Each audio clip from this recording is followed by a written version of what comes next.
partir de agora, na Martelli FM, programa A Caminho da Luz.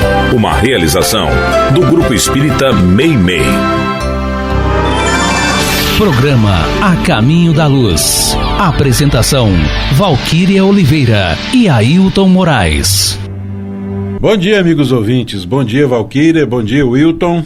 Bom dia, Ailton. Bom dia, queridos ouvintes. Bom dia, Wilton. Bom dia, Valquíria, Ailton. Bom dia a todos. Começando mais um programa Caminho da Luz do Grupo Espírita Meimei, lembramos aos ouvintes que estamos com algumas novidades no programa Caminho da Luz. A primeira é que vocês podem nos seguir pelo Instagram. O endereço é @programa Caminho da. Podem também nos encontrar pelo YouTube. Basta procurar pelo nosso canal. Temos também o telefone de WhatsApp para que o ouvinte envie suas perguntas. O telefone é, anotem aí, 31 98 344 7898. Repetindo, 31 98 344 7898. Estudando o Espiritismo. Queridos ouvintes, dando continuidade ao estudo do Livro dos Espíritos, hoje falaremos da questão de número 319, na qual Kardec pergunta aos imortais: já tendo o espírito vivido a vida espírita antes da sua encarnação, como se explica o seu espanto ao reingressar no mundo dos espíritos? E a espiritualidade responde: Isso só se dá no primeiro momento, e é efeito da perturbação que se segue ao despertar do espírito. Mais tarde, ele se vai inteirando da sua condição à medida que lhe volta a lembrança do passado e que a impressão da vida terrena se lhe apaga. Amigos ouvintes, o Espírito de Miramês, na obra Filosofia Espírita, comenta que, por vezes, o espírito se espanta ao regressar ao mundo dos espíritos. Esta é uma reação natural, comum a quase todos os espíritos. E depois, com o passar do tempo, ele vai se lembrando da sua verdadeira pátria, passando igualmente a sentir-se em casa. A reencarnação, tanto quanto a desencarnação, é uma mudança mais ou menos violenta, e esse transe tem o poder de mudar as ideias dos espíritos acerca das coisas espirituais. Observemos que é nas mudanças agressivas que a humanidade se ajusta, compreendendo o valor do trabalho e a necessidade de se melhorar. Os antigos mercadores viajavam por vários países, carregando consigo uma grande bagagem de conhecimento sobre suas variadas jornadas e servindo de intermediário na divulgação de muitas notícias interessantes. Assim também, as reencarnações dos espíritos oferecem a eles muitas experiências que passam a fornecer-lhes os recursos para a sua própria libertação espiritual. Prezados amigos, vamos comentar esse trecho de Miramês. Por causa do desencarne, as coisas ficam um pouco confusas. Leva algum tempo para o espírito entrar no conhecimento de si mesmo. Ele tem a sensação de que acabou de acordar de um sono profundo. A lucidez das ideias e a memória do passado lhe voltam à medida que se apaga a influência da matéria que ele acaba de abandonar. A perturbação espiritual, meus amigos, pode durar algumas horas, como também alguns anos, dependendo do grau de sabedoria do desencarnado. Existem também casos especiais, como, por exemplo, a morte violenta, o suicídio, o suplício, o acidente e etc. O espírito fica como surpreendido, espantado e pode até mesmo não ver o seu próprio corpo, pois o espírito está tão preocupado em saber onde está e o que aconteceu que se esquece de manter a calma e tentar refletir. Mas para evitar esse tipo de situação, devemos estar cientes de que a qualquer momento podemos voltar para o plano espiritual. Afinal, lá é o nosso verdadeiro lar, e a vida terrestre é repleta de surpresa, porque tudo foi planejado antes de encarnarmos, mas pode ter mudanças também para a nossa evolução espiritual. Com isso, podemos concluir que é essencial estudarmos a doutrina dos Espíritos, praticar a caridade e procurar constantemente uma conexão com o plano espiritual, para não nos preocuparmos e ficar em estado de choque com o impacto do desencarne. Além, é claro, de aproveitarmos constantemente as provas de expiações que vivenciamos enquanto encarnados. Porque é muito comum vir um arrependimento forte quando desencarnamos, pois lá iremos sentir falta do amor que deixamos de doar, da prova que não sabemos e por conta disso não aprendemos a lidar. Ótima interpretação, Ailton. Voltando então, pessoal, à interpretação do Espírito de Miramês referente à pergunta do Livro dos Espíritos, ele diz que quem sabe aproveitar suas experiências melhor se situa na escala espiritual a que pertence. Quando regressamos à pátria espiritual, assustamos de imediato para depois reconhecermos que estamos em casa, em preparo para, se possível, voltar de novo às lides da terra. Salve a luz da doutrina dos Espíritos. Essa mensageira do Cristo nos fornece meios variados de nos educarmos, como também de instruir nossos corações na ciência divina do amor puro, de modo que, mesmo nos movendo na carne, o céu passa a fazer parte da nossa vida. O Espiritismo foi e ainda é muito combatido pelas velhas religiões e filosofias, porque traz uma mensagem nova de libertação das almas. Se ele nada oferecesse, não seria perseguido. No entanto, a perseguição é transformada em divulgação. Tudo aquilo que se procura esconder ou combater desperta o interesse do povo. A luz, disse o Cristo, não pode ficar debaixo da mesa. Todos conhecemos o sol, porque Deus o colocou nas alturas, de sorte que todos possam ver e sentir a sua luz. Então, amigos, interpretando mais esse trecho de Miramês, a gente lembra aqui de 2 comentários. O primeiro deles, até mesmo o filme de Allan Kardec que está passando no cinema. Um ponto interessantíssimo da doutrina espírita é que ela foge à mão e ao controle da construção do homem, justamente porque a construção da doutrina espírita, apesar de Allan Kardec ter coordenado, codificado, as informações recebidas, elas não pertencem ao homem encarnado, mas sim aos espíritos. Então toda perseguição, inclusive no filme tem uma cena dos livros sendo queimados, isso vai além do controle dos homens, porque é uma verdade muito maior do que a negação de alguns. E interpretando essa pergunta, não tem quem não tenha curiosidade de saber como é ao deixarmos o corpo físico, ao fenômeno que a gente conhece como morte, e que na verdade, sim, tem a morte do corpo físico, mas nós, em essência, como seres espirituais que somos, continuamos a viver. E não tem, acredito eu, ninguém que não tenha essa curiosidade. Como é a vida?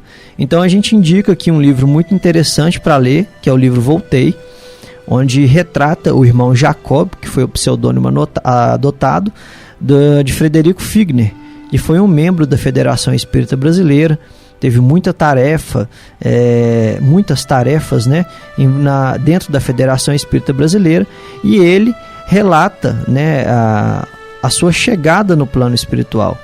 Ali ele relata como foi recebido, por quem foi recebido, para onde foi levado.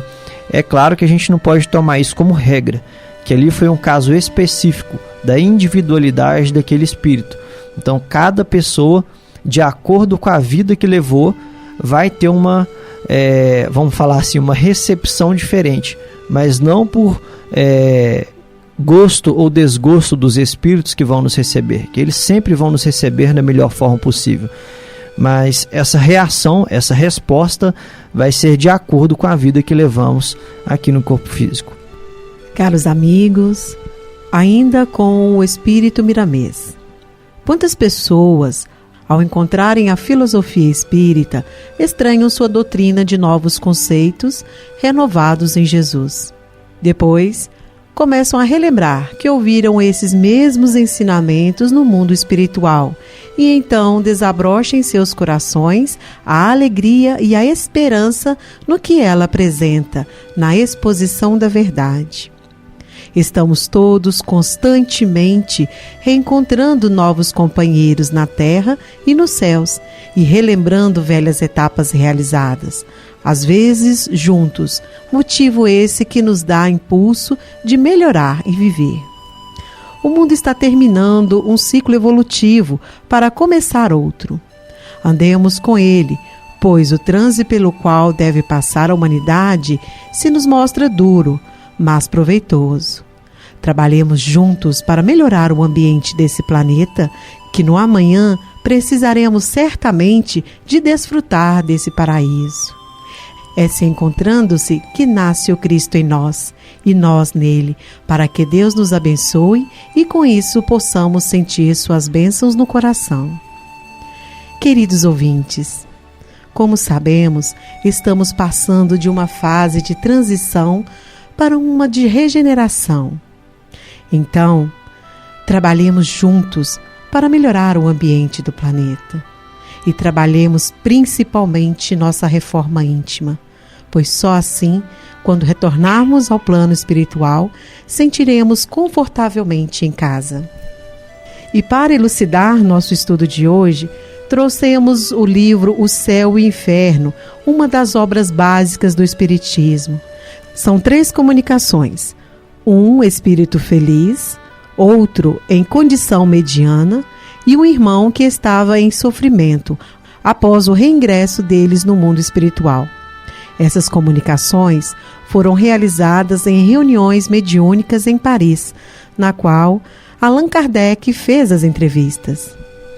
Nós vamos ler aqui então uma narração dos espíritos felizes, de um espírito feliz, né, que está no capítulo 2 do livro. O espírito é um espírito de Bernardin, uma comunicação dada em Bordeaux em abril de 1862. Então ele diz o seguinte: sou, de há muitos séculos, um espírito esquecido. Aí na terra vivi o opróbrio e na miséria, trabalhando incessantemente e dia por dia para dar à família escasso pão. Amava, porém, o verdadeiro Senhor, e quando o que me oprimia na terra sobrecarregava o fardo das minhas dores, dizia eu: meu Deus, dai-me a força de suportar-lhe o peso sem queixumes. Espiava, meus amigos. No entanto, ao sair da rude provação, o Senhor recebeu-me na sua santa paz, e o meu mais caro voto foi reunir-vos a todos, irmãos e filhos, dizendo-vos: por mais cara que a julgueis, a felicidade que vos espera há de sobrelevar o preço. Filho de numerosa família, jamais tive posição e servi a quem melhor podia auxiliar-me a suportar a existência. Nascido em época de servidão cruel, provei de todas as injustiças, fadigas e dissabores que os subalternos do Senhor haviam por bem impor-me. Mulher ultrajada, filhas raptadas e repudiadas em seguida, tudo sem poder queixar-me. Meus filhos, esses, levavam-nos às guerras de pilhagens e de crimes, para os enforcarem depois por faltas não cometidas. Ah, se o soubesseis, pobres amigos, o que padeci na minha longa existência. Eu esperava, contudo, e o Senhor concedeu-me essa felicidade que não existe na terra. A todos vós, portanto, coragem, paciência e resignação. Tu, meu filho, guarda o que te dei e que é um ensinamento prático. Quem aconselha é sempre mais acatado quando pode dizer: suportei mais que vós e suportei sem me queixar. Então Allan Kardec, aqui uma pausa para explicação, eles iniciam uma série de perguntas e respostas ao espírito que acabou de se comunicar, e ele vai respondendo. Então a primeira pergunta feita a ele pelos médiuns: em que época vivestes? E a resposta: de 1400 a 1460. Outra pergunta: e tivestes depois uma outra existência? A resposta: vivi ainda entre vós como missionário. Sim, como missionário da fé, porém da fé pura, verdadeira, provinda de Deus e não manipulada pelos homens. Uma nova pergunta: e como espírito, agora tendes ainda ocupações? Resposta: acreditarias então que os espíritos ficassem inativos? A inação, a inutilidade ser-nos-ia um suplício. A minha missão é guiar-se entre os espíritas, aos quais inspiro bons pensamentos, ao mesmo tempo que me esforço por neutralizar os maus sugeridos por maus espíritos.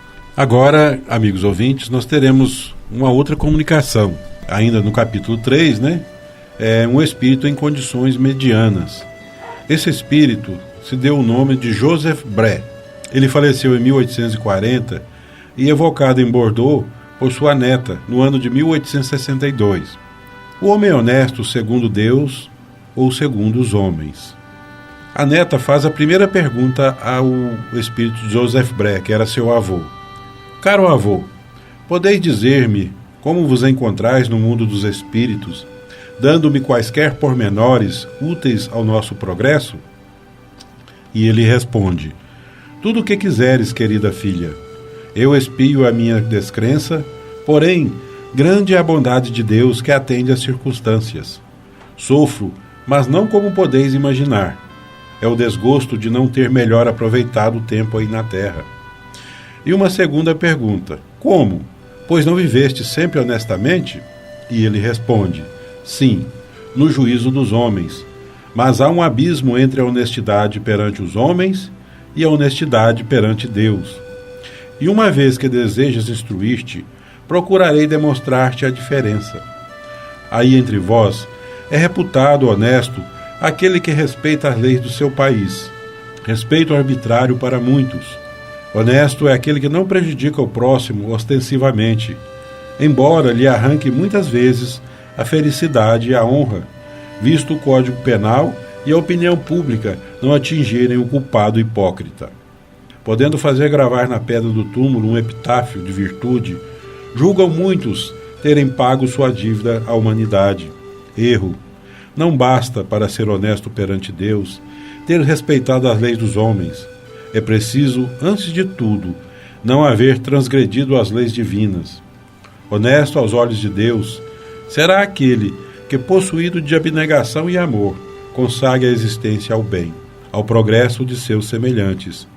Aquele que, animado de um zelo sem limites, for ativo na vida. Ativo no cumprimento dos deveres materiais, ensinando e exemplificando aos outros o amor ao trabalho. Ativo nas boas ações, sem esquecer a condição de servo ao qual o Senhor pedirá contas. Ativo nas boas ações, sem esquecer a condição de servo ao qual o Senhor pedirá contas um dia do emprego do seu tempo. Ativo finalmente na prática do amor de Deus e do próximo. Assim, o homem honesto perante Deus deve evitar palavras mordazes, veneno oculto sobre flores, que destrói reputações e acabunha o homem, muitas vezes cobrindo-o de ridículo. O homem honesto, segundo Deus, deve ter sempre cerrado o coração a qualquer germes de orgulho, de inveja, de ambição. Deve ser paciente e benévolo para com os que o agredirem. Deve perdoar do fundo da alma, sem esforço e, sobretudo, sem ostentação, a quem quer que o ofenda. Deve, enfim, praticar o preceito conciso e grandioso que se resume no amor de Deus sobre todas as coisas e do próximo como a si mesmo. Eis aí, querida filha, aproximadamente o que deve ser o homem honesto perante Deus. Pois bem, tê-lo-ia eu sido? Não. Confesso sem corar que faltei a muitos desses deveres, que não tive a atividade necessária, que o esquecimento de Deus impeliu-me a outras faltas, as quais, por não serem passíveis às leis humanas, nem por isso deixam de ser atentatórias às leis de Deus. Compreendo, muito sofri, e assim é que hoje espero mais consolado a misericórdia desse Deus de bondade, que prescuta o meu arrependimento. Transmite, cara filha, repete tudo o que aí fica a quantos tiverem a consciência onerada, para que reparem suas faltas, à força de boas obras, a fim de que a misericórdia de Deus se estenda sobre eles. Seus olhos paternais lhes calcularão as provações, sua mão potente lhes apagará as faltas. Queridos irmãos, dando continuidade agora no capítulo 4, falaremos do espírito sofredor, com o nome de Novel, que dirige-se ao médio que em vida conhecera. Então ele começa com a seguinte narrativa: Vou contar-te o meu sofrimento quando morri. Meu espírito, preso ao corpo por elos materiais, teve grande dificuldade em desembaraçar-se, o que já foi por si uma rude angústia. A vida que eu deixava aos 21 anos era ainda tão vigorosa que eu não podia crer na sua perda.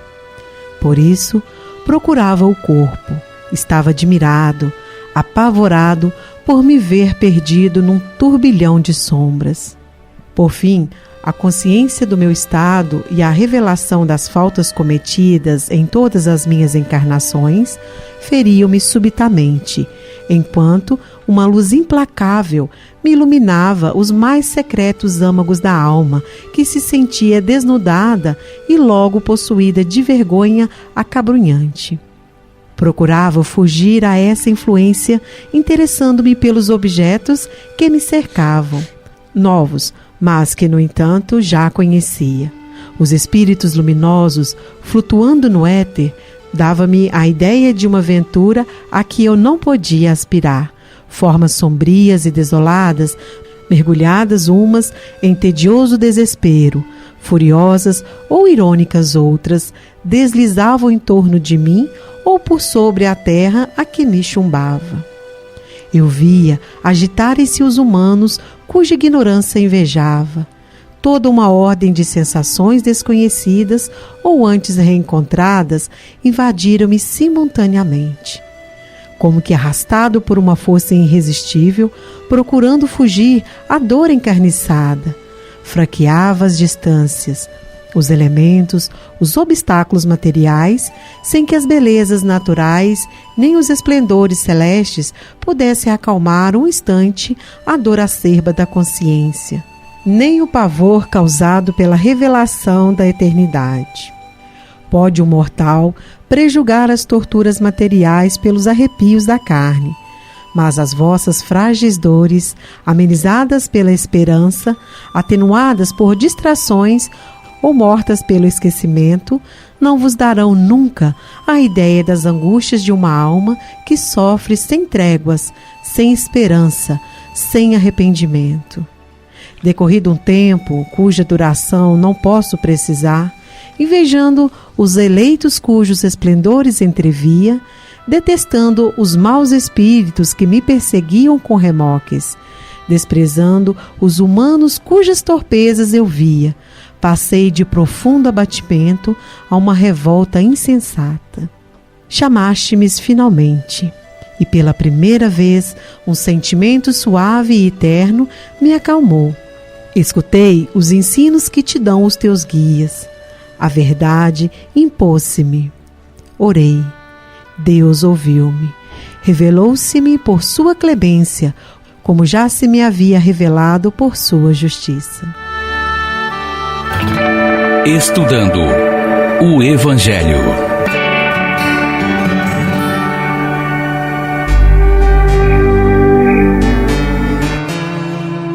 Queridos irmãos, continuando nosso estudo do Evangelho segundo o Espiritismo, ainda no capítulo 5, Provas Voluntárias, o verdadeiro cilício, com o item 29, Sacrifício da própria vida. Aquele que se acha desgostoso da vida, mas que não quer extingui-la por suas próprias mãos, será culpado se procurar a morte num campo de batalha com o propósito de tornar útil sua morte? Que o homem se mate ele próprio, ou faça que outrem o mate. Seu propósito é sempre cortar o fio da existência. Há, por conseguinte, suicídio intencional, se não de fato.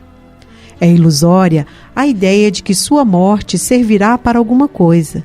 Isso não passa de pretexto para colorir o ato e escusá-lo aos próprios olhos. Se ele desejasse seriamente servir o seu país, cuidaria de viver para defendê-lo. Não procuraria morrer, pois que morto de nada mais lhe serviria. O verdadeiro devotamento consiste em não temer a morte, quando se trate de ser útil, em afrontar o perigo, em fazer, de antemão e sem pesar, o sacrifício da vida, se for necessário, mas Buscar a morte com premeditada intenção, expondo-se a um perigo, ainda para que prestar serviço, anula o mérito da ação. São Luís, Paris, 1860. Amigos ouvintes, para nos auxiliar na interpretação do Evangelho, nós vamos utilizar a interpretação de Leda de Almeida Rezende Ebner, que foi feita em janeiro de 2006 e nos foi gentilmente cedida pelo Centro Espírita Batuíra, de Ribeirão Preto, São Paulo. Ela diz na sua interpretação que, sendo o homem um espírito encarnado, fazendo sua evolução através das experiências vividas na Terra, é a intenção dos seus atos que demonstra o que ele realmente é, o que sente, o que pensa, o que quer e o que faz. No conhecer-se a si próprio, através do voltar-se para dentro de si, analisando o que se sente em relação à vida, a si próprio, aos outros, libertando-se do verniz da educação social, das astúcias do orgulho e do egoísmo que disfarçam as más intenções, vai o homem percebendo suas reais intenções em tudo o que faz. No funcionamento das leis divinas, em relação ao espírito imortal, a intenção é o que realmente conta. Bom, então vamos interpretar aqui esses dois textos, tanto do Evangelho, tanto o da nossa querida irmã Leda. A pergunta e a resposta ela é bem interessante, porque tudo se resume à intenção daquilo que a gente faz. A pergunta feita para o Espírito São Luís foi que se o homem estiver desgostoso da vida, ou seja, já não tiver interesse mais de viver, for para a guerra com a intenção, com a desculpa de lutar pelo seu país, mas na verdade com a intenção de morrer, ou seja, de suicidar, se isso teria um propósito de ser útil à sua morte. E a espiritualidade, quanto a nossa irmã Leda, interpreta que tudo o que vai fazer a diferença para Deus é a intenção daquilo que a gente provocou. Então, veja bem, se você vai para a guerra com um desejo sincero, continuando nessa mesma interpretação da pergunta, a gente poderia pegar outros exemplos, mas vamos ficar nela. Se você vai para a guerra com um verdadeiro desejo de servir à pátria, muitas vezes por dever, não é uma questão de escolha, você tem o dever de ir. Então, se a pessoa vai com um desejo sincero de cumprir o dever de defender a pátria e com um sentimento de patriotismo e morre numa guerra dessa, o que vale, o que vai ser analisado é a consciência do indivíduo, se ele teve um desejo sincero de lutar e cumprindo esse dever, ele veio a óbito, e isso é uma coisa que a gente não tem aqui a capacidade de ser juiz, de julgar, determinada situação foi um suicídio, determinada coisa não foi, a gente não tem essa capacidade, mas a doutrina dos espíritos nos possibilita entender melhor essa situação. Tudo depende da intenção do indivíduo, Se ele vai com a intenção de perder a sua vida, aproveitando desse momento, essa desculpa vai servir senão para ele mesmo e de muito sofrimento após a sua desencarnação. Porque até ele reconhecer, até ele cair em si, que na verdade, lá no fundo, o desejo central desse espírito era suicidar, mas ele estava procurando uma desculpa para fazer isso, vai passar por um longo tratamento no plano espiritual até conseguir recobrar a consciência, até conseguir recobrar o tempo perdido, a vida que foi perdida, que é o maior dom que Deus nos pode dar, e recomeçar. Que essa é a grande bênção da doutrina espírita, na verdade, a grande bênção do cristianismo e da existência na vida da Terra. Isso não fica circunscrito a religião nenhuma. A grande bênção é a gente sempre poder recomeçar. É uma lei da vida, E continuando com o auxílio do texto da nossa irmã Leda.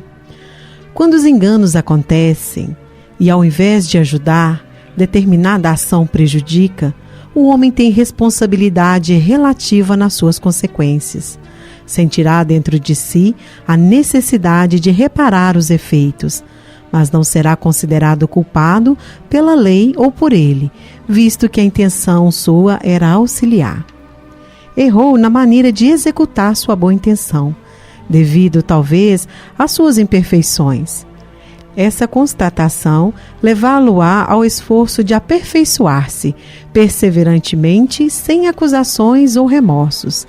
A própria justiça humana tão imperfeita, porque feita por homens imperfeitos, traz nos seus códigos a diferenciação entre o crime culposo, sem medir as consequências, sem a intenção de fazê-lo, e o crime doloso, quando está presente no ato a intenção de realizá-lo. E para finalizar a interpretação de nossa irmã Leda, assim São Luís responde a pergunta dizendo que quer o homem se mate ou se faça matar, o objetivo é sempre o de abreviar a vida e, por consequente, há suicídio de intenção, embora não haja de fato.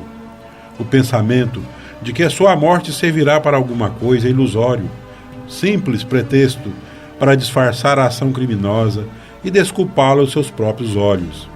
Se ele tivesse seriamente o desejo de servir à pátria, procuraria antes viver para dedicar-se à sua defesa e não morrer, porque, uma vez morto, já não serviria para nada.